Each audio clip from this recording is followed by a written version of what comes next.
Hello everyone. Today we talk about how to fix the app of Trello. We will go to settings. Then we click on apps.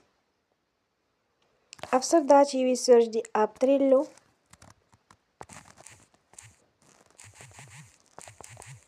And we click. Then we will on for stop. After that we will go to storage. Then we click on clear cache. In the end, you will turn off your Wi-Fi and you will turn again. Don't forget to support us by like and subscribe. See you next time and thank you for watching.